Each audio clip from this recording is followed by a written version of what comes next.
It's December 6th, eve of the polls, and you're welcome to the Midday Brief. This afternoon on the brief, we will go across the regions to find out how people are preparing for the December 7 polls, which takes place tomorrow.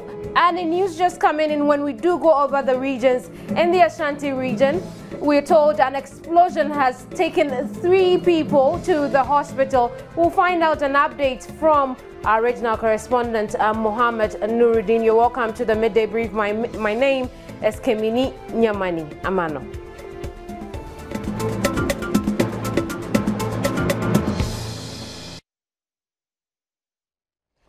So it's official now. Residents of 6 villages in the Katsina Nankana East District in the Upper East region who were not registered during the main biometric registration exercise earlier in the year will not take part in the election this Friday. Chairman of the Electoral Commission, Dr. Kwejo Afarijan, announced this at a news conference where he also spelled out guidelines for the election. The EC has meanwhile stated it cannot be blamed for the challenges recorded during the special voting exercise. Now the Katsina Nankana issue. Unfortunately, even though they have begun the process of registration, they cannot vote in this election. Please remember too that we tried to register them at the same time as we registered you, and they disrupted the registration process and chased our officers away. Our law says that, yes, we can go continuous registration, but if your name does not go into the register before 60 days to an election, then you cannot vote. The EC chairman blamed the hiccups experienced during the special voting exercise yesterday on the failure of some security agencies to provide all information needed. Look at the information that was presented to us by one agency. We asked them for the ID number and polling station number. All we have here is the name, no ID number, no polling station number. How can we compile except for that? And you can see on this page, the entire page, only about 1, 2, 3, 4 could be captured. He, however, noted the Commission has agreed with security agencies on how to resolve the difficulties. This morning we held a meeting with the security authorities, and we have said that security personnel who did not take part in the special voting will have to go to their polling stations on election day to vote. It's as simple as that. Their names have not been taken from their polling stations. The question of deployment, but I'm leaving that one to the police and the other authorities to resolve. He then spelled out guidelines for the exercise on Friday. Don't tell your agent not to sign, because an agent's refusal to sign does not invalidate the results. The law has built into it automatic extension of the voting time. So people don't need permission at the polling station to extend the voting time. Where the votes found in the ballot box outnumber the persons verified to vote, the results of that polling station will be cancelled. We will rerun the election if it will make a difference. Voting will be conducted in 26,000 polling stations. So like I told you, we will travel across the regions to find out people's preparedness towards tomorrow's general election. Let's start with the Ashanti region, where we are also told that a chemical reaction in a warehouse in the region has injured a number of persons. Our regional correspondent, Mohammed Nuruddin, joins us by telephone to give us an update. Hello, Nuruddin. Hello, Nuruddin. Well, we do not have him on the telephone line. We put in efforts to raise him on the line. In the meantime, the Foundation for Security and Development in Africa has called on Ghanaians to use Friday's general elections to further consolidate the democratic gains that the country has made over the last 2 decades. A statement issued on Tuesday and signed by Foster Communication Officer Abubakar Siddiq Salifu said, as we head to the polls for the 6th successive time, Ghanaians should not lose sight of the fact that the world, and particularly Africa, is keenly watching for yet a success story from Ghana.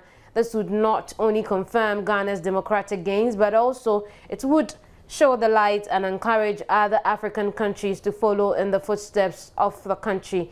The statement explained that Africa has been through many flawed elections, some of which have degenerated into violence and even civil war. However, it says for many years Ghana has stood out by avoiding these pitfalls and has become a true African success story with regard to organizing transparent and peaceful elections. Now, Ghanaians have come to accept ballots and not bullets as the surest way to elect their leaders, the statement added.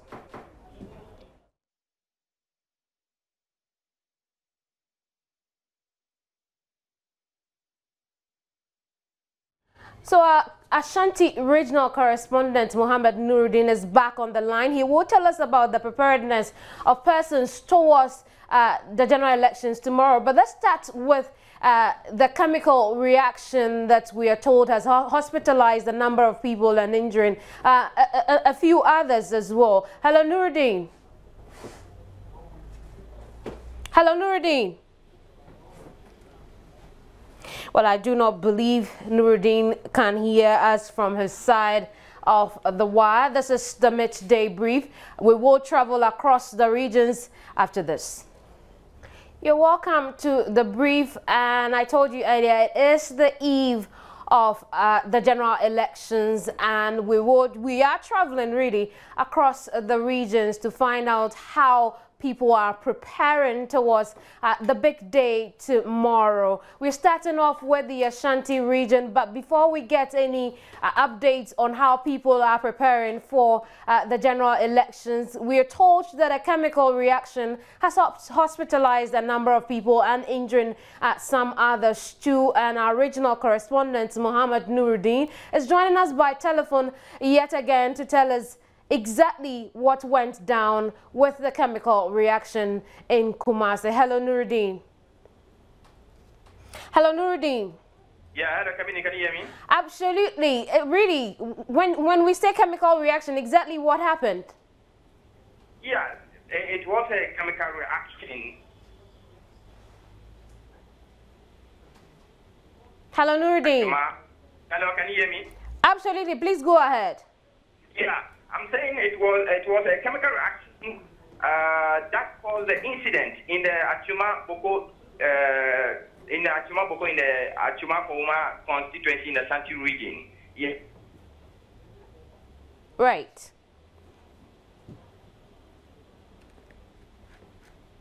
Hello, Nuruddin. Unfortunately, we are having problems with cables today.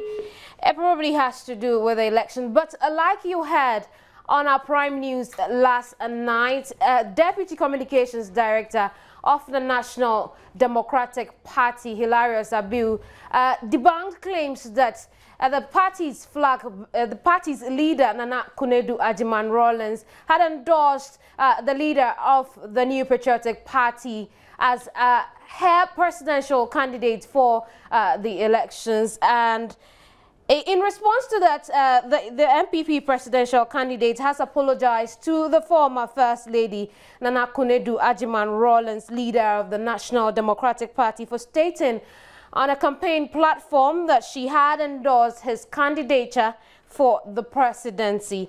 Now, in a statement signed by NPP Press Secretary Herbert Crapper, the party indicated that it transpires that the information was inaccurate and that Nana Kunedu had not expressly endorsed his candidature.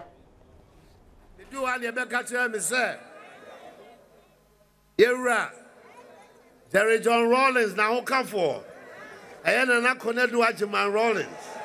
Akasa ne say ni kwofo nyina presidential ticket no yanto mame na na do that.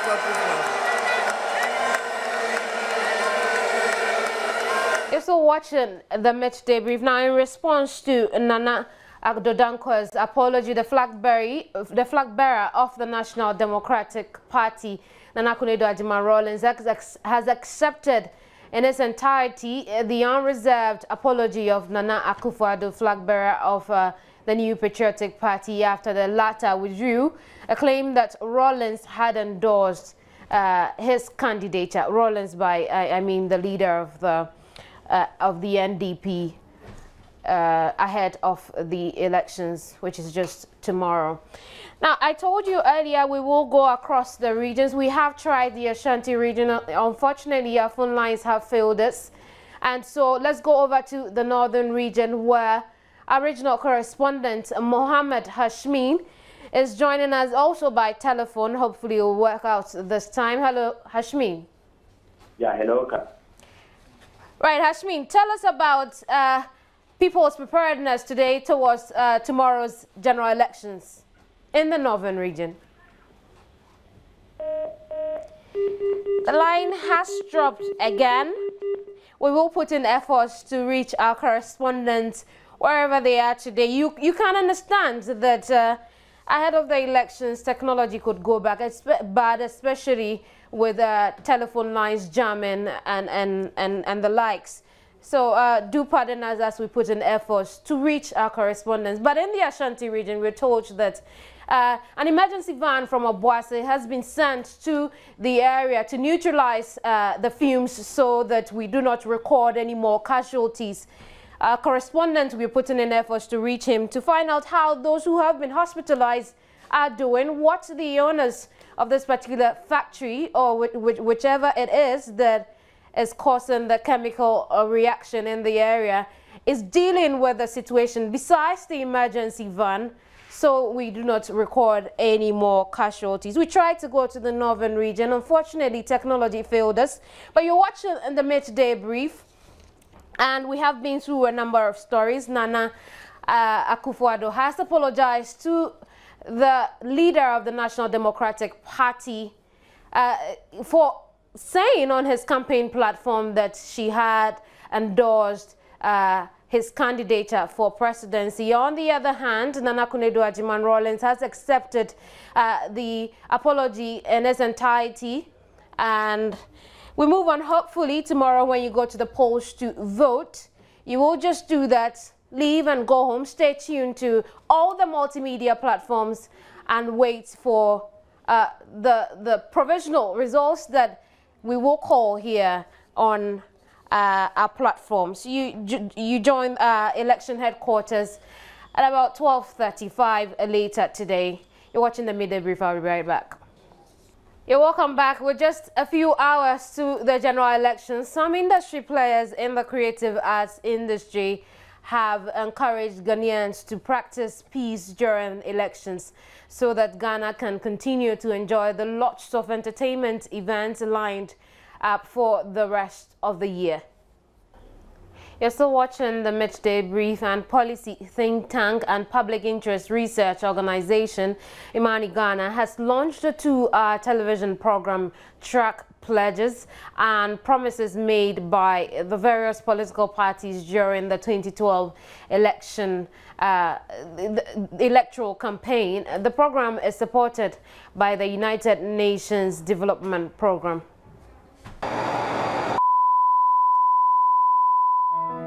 Manifesto TV was premiered at the Alisa Hotel in Accra Wednesday morning. It provides independent analysis and review of the political parties' manifesto promises on social issues such as maternal mortality, water and sanitation, corruption and decentralization, gender-based issues and education, which have dominated the elections. Imani Ghana explains the program is not only to help the electorate make informed choices during the elections, but also to comprehensively cover, criticize and monitor the implementation of these policies. We are trying to track the progress of the country as far as these things are concerned. And I think the more important work will be done after voting, when you have a government in power, who then is asked, how much progress have you made regarding this particular issue? Now that we are not talking about voting or anything, but you are in power and you have to do certain things to make sure we are getting ahead as a country. What have you done with regard to these things? And you are not hearing from your political opponent or a journalist's view from a particular angle. You are hearing the people who are involved in these things and are dealing with them on a daily basis. And you'll be forced to, speak to them because really you are not being attacked. You are just being asked to run the country. Peace and Governance Advisor at the UNDP, Lawrence Lachmanson, is delighted the organization is supporting the project. Here in Ghana, the UN has a specific assigned mandate, specifically one to promote increased public confidence in these elections. Ghana already has a reputation for having a high degree of confidence. We'd like to help make that even higher. And secondly, to try and increase the participation of as many of the stakeholders as possible in the process.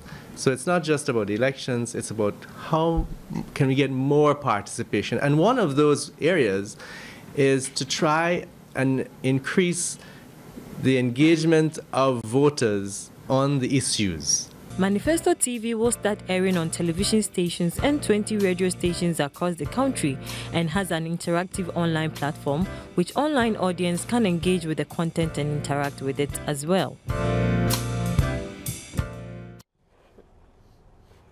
Now, the Institute for Democratic Governance has inaugurated a National Elections Situation Room in Accra to serve as a collation center for reports from hundreds of field officers that will be monitoring the polls. Speaking at the inauguration, Senior Research Fellow at IDEG, Kwesi Jonah, however, stressed that situation rooms will in no way attempt to undermine the work of the Electoral Commission. 9 other situation rooms are in place throughout the country. An IDEG and Civic Forum initiative, more than 1,000 field officers deployed to monitor the elections will be relaying information to these centers, meant to serve as elections observatories and conflict mediation platforms. Kwesi Jonah, however, made it clear they would focus on issues relating to peace and security rather than election results. The election situation room, if you like, is like an election observatory. From the situation room, IDEG is able to observe every single aspect of Ghana's election process. We observe the campaigns, we observe every single thing that is done in elections throughout the country. Through the election situation room, IDEG is able to make strategic and critical interventions in the electoral process, which we would otherwise not be able to do. Executive Director of IDEG, Dr. Emmanuel Kwete, who spoke about matters arising from the Kumasi Declaration, said the pledges the leaders made are binding and must serve as a deterrent to party members who perpetrate violence. There are some people who have said that, oh, this is a pledge. If it's a pledge, it's not binding. I think what the declaration does is that because of the ensemble of leaders, national leaders it brought together, and the fact that this was televised to the whole nations, millions of Ghanaians saw it, it has a moral force that I think any leader who does disregard it would realize he or she had made a serious mistake. The Civic Forum initiative is a broad coalition of civil society groups and individuals.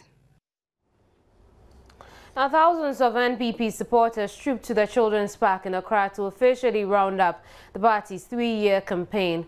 The NPP are promising to provide Ghanaians with free senior high school quality health care and transform the country's economy from a raw material-based one to an industrial economy when given the mandate on Friday. Presidential candidate of the party, Nana Addo Dankwa Akufo-Addo, called on Ghanaians to vote for him to enable him transform the country into an industrial giant on the continent.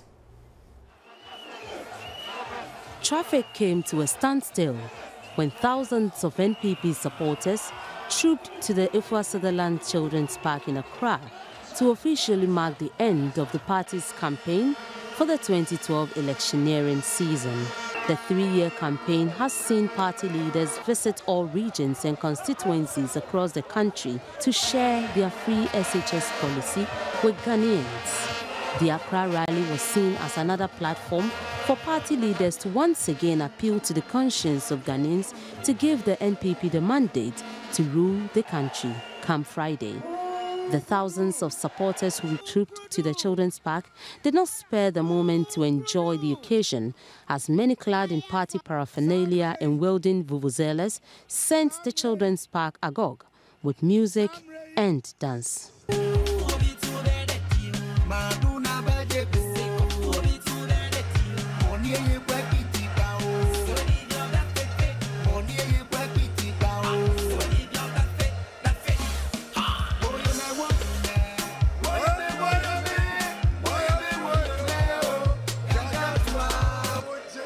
Every available space at the Children's Park was taken over by the enthusiastic crowd. One by one, leading party members mounted the podium to address the mammoth crowd, who went wild with singing, dancing and the trumpeting of the vuvuzela after their messages. The arrival of party flag bearer Nana Akufo-Addo was the turning point at the rally grounds. He re-echoed his free SHS policy and called on the Ghanaian electorate to give him the mandate to be president.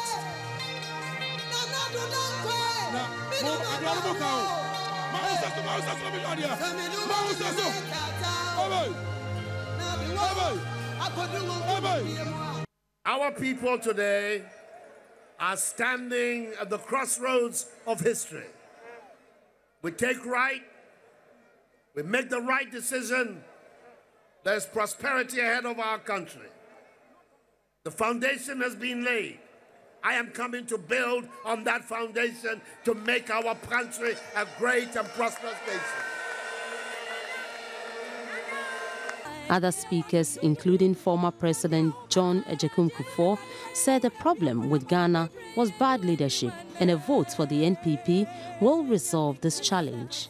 The NPP rally ended with one message for the ruling government. You dey go, keke.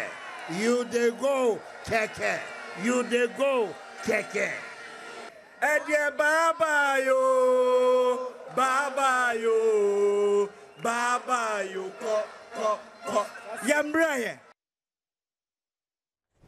Now, the presidential candidate of the ruling National Democratic Congress, John Dramani Mahama, has called on party supporters to police the polls and be vigilant on election day to win them a second term in office. We must police the polls. We must make sure we are vigilant and that everything is done according to rules. Addressing the party's final campaign rally ahead of the general elections at the Trade Fair Center in Accra, the president admonished party supporters to continue in their focus, their determination, their perseverance, and the singleness of purpose with which they have pursued the campaign. He says we must use that same determination to do the election day activities. Now, according to him, an election is won or lost on the day of the election. Therefore, the supporters should ensure that all the campaigning activities of the party across the country be crowned with a win on December 7. He expressed the confidence that the NDC will win the 2012 elections, adding that they are confident people and that if this election is peaceful, if it is successful, if everything is done according to the rules, then he is confident that the NDC will win the elections come December 7, which is tomorrow.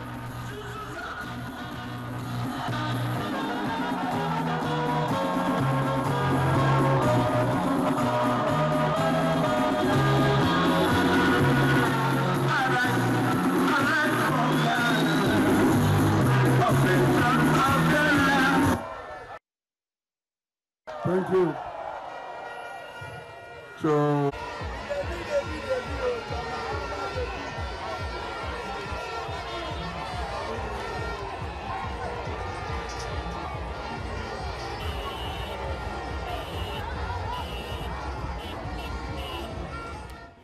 So Araba Kumsin comes up with extensive election matters from your election headquarters. It's a wrap for the Midday Brief. My name is Kemini Nyamani Amano. Thanks for watching.